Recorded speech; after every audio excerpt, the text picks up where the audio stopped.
Bismillah, Assalamualaikum warahmatullahi wabarakatuh. Saya Ahmad Musa bin Muhammad Ali dari kelas pendidikan Islam 6. Hari ini saya akan menerangkan tentang mobiliti sosial, iaitu perkaitan antara aspirasi murid dan kesan perubahan pendidikan semasa. Jadi antara isi kandungan yang saya akan terangkan ialah tentang konsep mobiliti sosial, 6 aspirasi murid dan masuk iklim sekolah dan kesan perubahan dalam pendidikan semasa.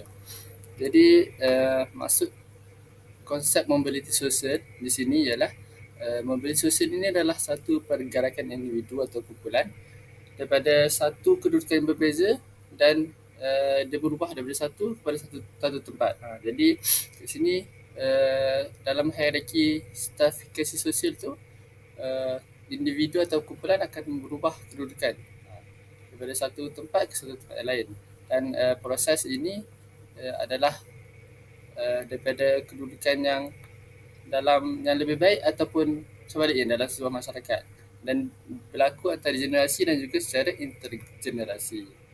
Dan masuk mobiliti sosial pelajar pula ialah ia merujuk kepada kemampuan pelajar untuk bergerak dari satu lapisan sosial ke lapisan sosial yang lain, terutamanya dalam konteks pendidikan dan kerjaya. Ini bermaksud pelajar mempunyai peluang untuk meningkatkan kedudukan sosial dan ekonomi mereka melalui pencapaian akademik dan profesional. Dan di sini kita dapat lihat beberapa faktor yang mempengaruhi mobiliti sosial, iaitu pendapatan, pendidikan, pekerjaan, kebolehan menjadi individu, perkahwinan, perubahan tingkah laku dan perubahan ekonomi. Ini adalah antara faktor yang akan mempengaruhi mobiliti sosial seseorang. Dan ini adalah 6 aspirasi murid, iaitu yang pertama pengetahuan, yang kedua kemahiran berfikir, yang ketiga kemahiran memimpin, kemahiran dewi bahasa, etika dan kerohanian, dan identiti sosial. Jadi kita akan masuk setiap aspirasi murid ini dan perkaitannya antara mobiliti sosial lah. Dan yang pertama iaitu pengetahuan. Pengetahuan ialah setiap murid ini mempunyai keupayaan literasi dan numerasi untuk melengkapkan mereka dengan kehidupan asas. Dan pengetahuan ini penting untuk murid itu dia mahir ataupun dia dapat hidup dalam kehidupan seharian dia lah. Itu pengetahuan yang sedia ada yang perlu ditahu oleh murid lah. Dan seterusnya adalah kemahiran berfikir, iaitu setiap murid akan belajar cara memperoleh ilmu pengetahuan sepanjang kehidupan mereka, menerapkan perasaan ingin tahu dan mengamalkan pembelajaran sepanjang hayat, dan membolehkan mereka menghubungkan pelbagai disiplin ilmu dan mencipta ilmu yang baharu. Itu adalah kemahiran berfikir.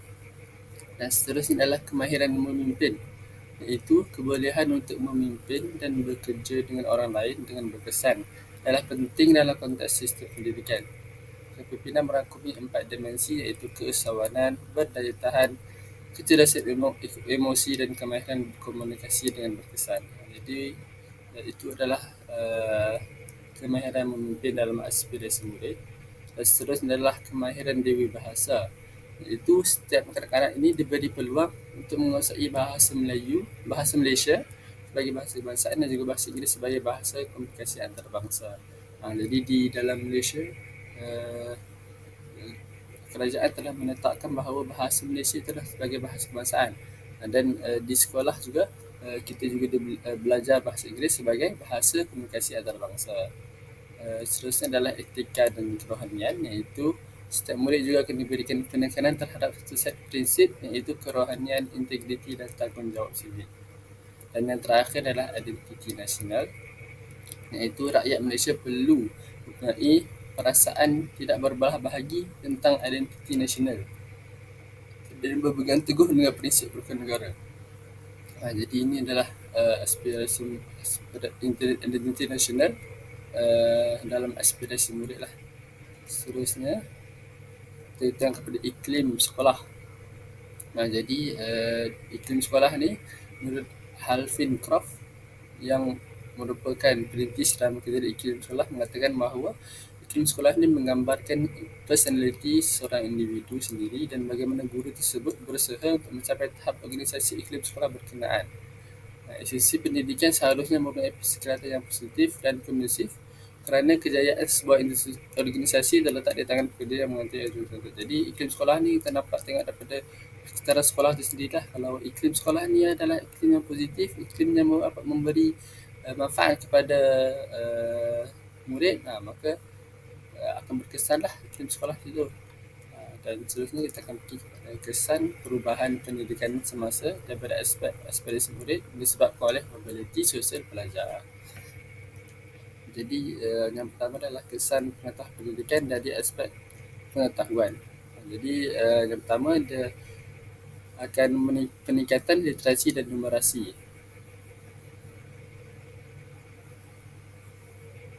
Jadi mobiliti sosial pelajar yang menjadi pendidikan asas yang lebih meluas kepada pendidikan berkualiti, membantu meningkatkan literasi dan numerasi di kalangan pelajar di pelbagai lapisan masyarakat. Jadi pengetahuan ni dia dapat meningkatkan literasi dan numerasi.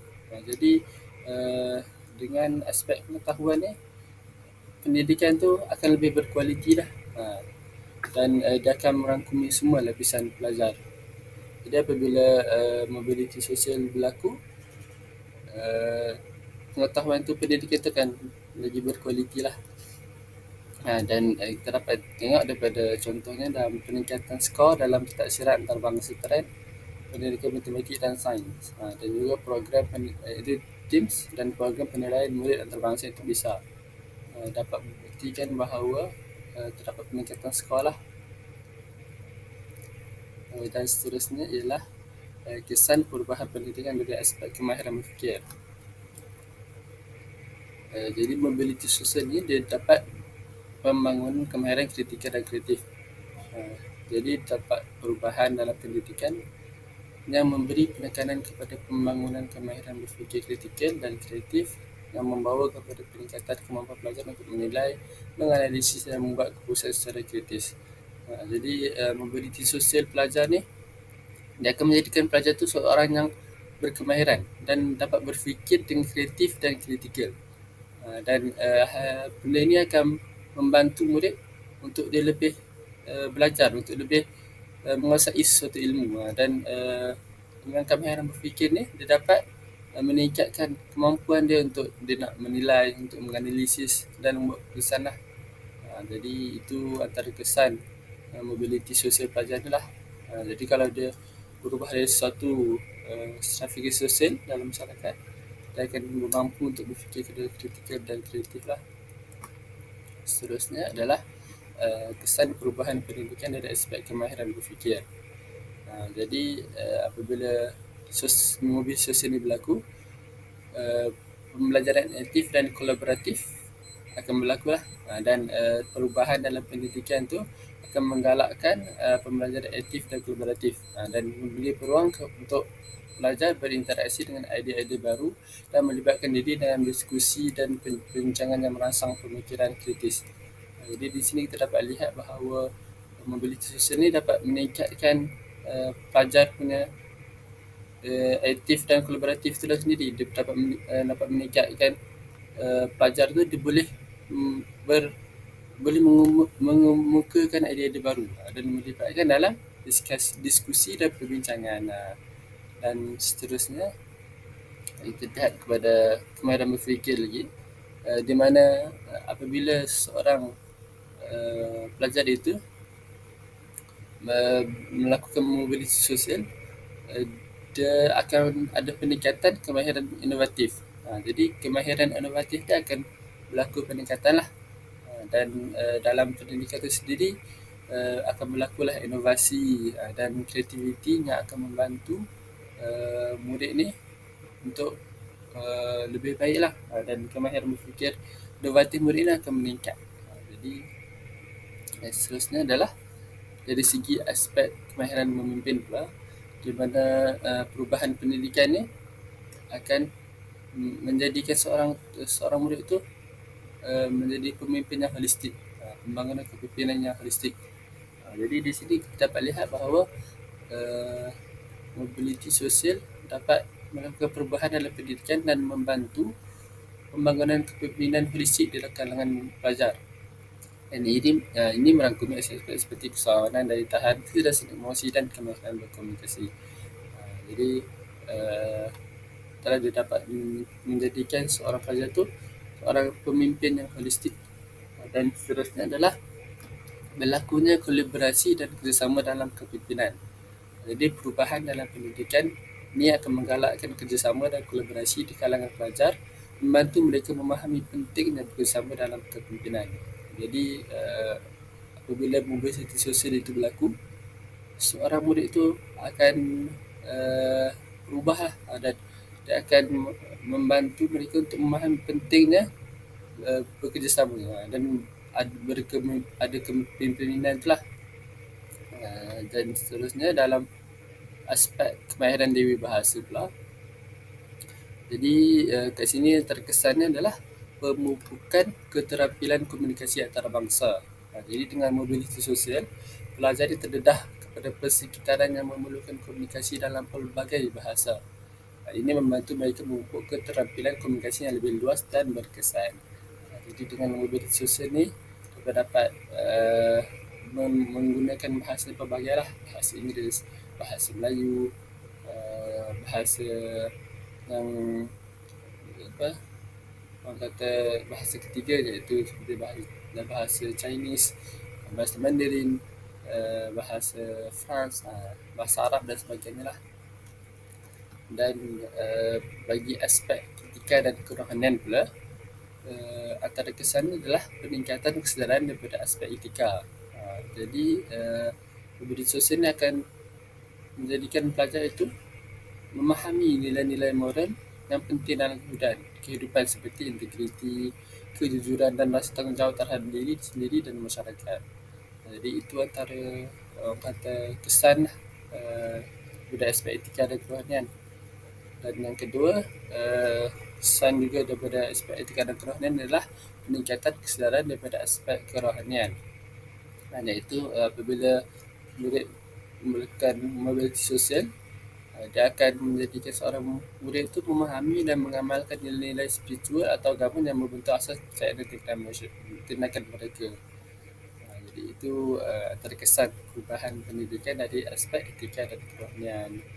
Dan yang terakhir iaitu kesan perubahan pendidikan dari aspek identiti nasional, iaitu pengukuhan identiti kebangsaan. Itu kewujudan mobiliti sosial pelajar membolehkan pelajar dari pelbagai lapisan masyarakat mengakses pendidikan berkualiti, dan ini membantu dalam pengukuhan identiti kebangsaan kerana pelajar dari pelbagai latar belakang etnik, agama dan budaya berkumpul dalam persekitaran pendidikan yang sama. Jadi dari sini dapat lihat bahawa identiti kebangsaan itu akan diperkukuhkan daripada mobiliti sosial kerana masyarakat dari pelbagai lapisan akan berkumpul dan akan berinteraksi dan akan berkongsi budaya lah. Dan benda ni akan meningkatkan perubahan pendidikan itu sendirilah. Seterusnya adalah daripada identiti sosial iaitu pemahaman kepelbagaian budaya. Melalui mobiliti sosial pelajar, individu dari berbagai latar belakang budaya akan bertemu di sekolah-sekolah, dan ini membantu dalam memperkaya pengalaman pelajar dengan mengeksplorasi dan memahami berbagai budaya wujud dalam masyarakat Malaysia. Jadi kalau kita tengok terdapat satu sekolah mempunyai 34 kaum, dan ini adalah sekolah yang paling berbilang bangsa di Malaysia lah, iaitu di SMK Sibu Jaya. Jadi ini akan meningkatkan lagi keberbagaian budaya lah. Jadi ini dapat dilihat daripada kesan perubahan dalam pendidikan dari aspek identiti nasional. Dan yang terakhir adalah kesan perubahan pendidikan ialah penghayatan nilai-nilai rukun negara, iaitu dengan pelajar yang berinteraksi dalam persekitaran pendidikan yang berbagai. Nilai-nilai rukun negara seperti kesetaraan kepada raja dan negara, keluhuran perlembagaan, kedaulatan undang-undang dan keseimbangan dan kesusilaan, serta ketaatan kepada pemerintah dapat dihayati secara mendalam. Jadi apabila seorang itu melakukan mobiliti sosial, penghayatan nilai-nilai rukun negara akan meningkatlah. Dari kita dapat lihat melalui program suburkan penghayatan rukun negara. Dan saya akan menerangkan juga tentang kesan perubahan pendidikan semasa daripada aspek iklim sekolah disebabkan kewujudan mobiliti sosial pelajar. Jadi kita tengok yang pertama ialah pembinaan semangat komuniti yang berkualiti, iaitu mobiliti sosial pelajar juga merangsang kepada pembinaan semangat komuniti yang berkualiti dalam sekolah. Pelajar belajar untuk bekerjasama, berkolaborasi dan saling menghormati untuk mencapai matlamat bersama. Jadi mencipta iklim sekolah yang merangsangkan dan mendukung perkembangan holistik pelajar. Contoh-contohnya di dapat program-program kesukarelawan, projek kumpulan dan kegiatan kurikuler yang memerlukan kerjasama di antara pelajar, membantu menggalakkan semangat komuniti yang positif di sekolah. Dan seterusnya, kita dapat lihat pada 18 Mac telah berlangsungnya program CSR UPMKB di SK Kelawit, iaitu From University to Community, anjuran Kolej Seri Rajang dengan kerjasama Kelab Pemadanan UMPK dan Sekolah Kebangsaan Kelawit Kawau lah. Guna program ini dia mendedahkan kepada murid tentang kolej itu sendirilah. Jadi ini antara kesan perubahan pendidikan daripada aspek iklim sekolah lah, iaitu komuniti yang berkualiti akan terbina. Dan seterusnya adalah penyokong pembelajaran yang berterusan, iaitu di mana mobiliti sosial pelajar ini akan membawa kepada adanya perbezaan dalam tahap kecekapan akademik, latar belakang keluarga dan pengalaman pendidikan sebelumnya.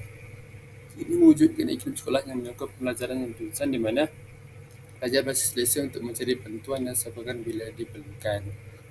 Dan contohnya adalah wujudnya program tuition percuma, mentor mentee, di mana dia akan bagi menyokong pembelajaran berterusan, kelas tambahan, kelas tambahan kepada murid-murid yang memerlukan dalam memberi bantuan dalam pembelajaran. Seperti contohnya di sini, suatu SPM guru tingkat kelas tambahan sarmaya, dan ini dapat membantu. Jadi guru ni di tingkat kelas tambahan sarmaya, dia membantu murid untuk kejar baliklah silibus-silibus yang tertinggal dan mengulang kaji pelajaran dengan lebih kerap lah. Jadi ini menunjukkan penyokong pelajaran yang terusan lah.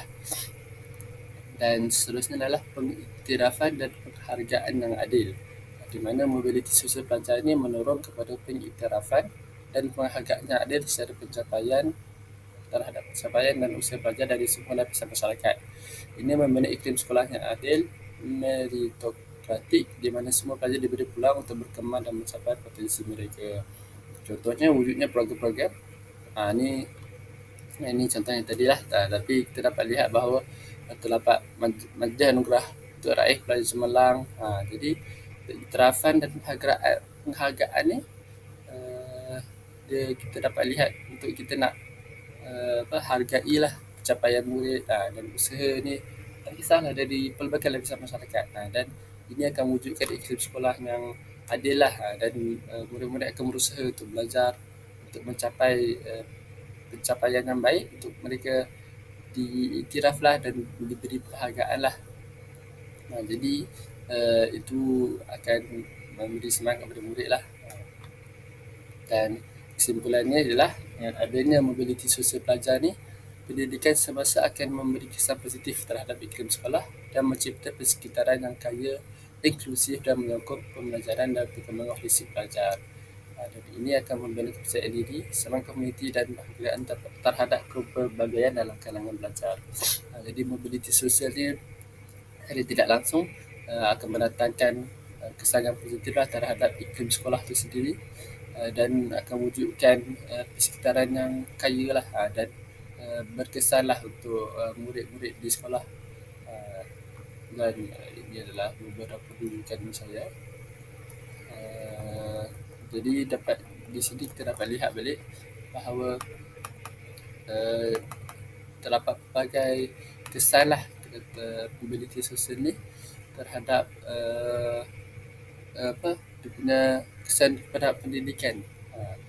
Kita tengok daripada aspirasi murid itu sendirilah, bahawa mobiliti sosial ni dia memberi kesan kepada setiap aspirasi murid tu. Uh, dan kita balik tadi maksudnya adalah sosial ni dia memberi kepada kemampuan pelajar untuk bergerak dari satu lapisan masyarakat sosial kepada sosial yang lain. Jadi dapat dilihat begini bahawa pendidikan tu dia akan lebih meningkatlah, dan dia akan membantu untuk meningkatkan ekonomi mereka. Jadi contoh yang saya berikan tadi menunjukkan bahawa mobilisasi adalah perkara yang positif dan perlu diamalkanlah oleh setiap pelajar untuk mereka mendapat tahap pencapaian ataupun untuk mereka uh, membantu memberikan iklim yang positif lah dalam kelas itu sendiri. Jadi itu sahaja daripada saya. Sekian, terima kasih.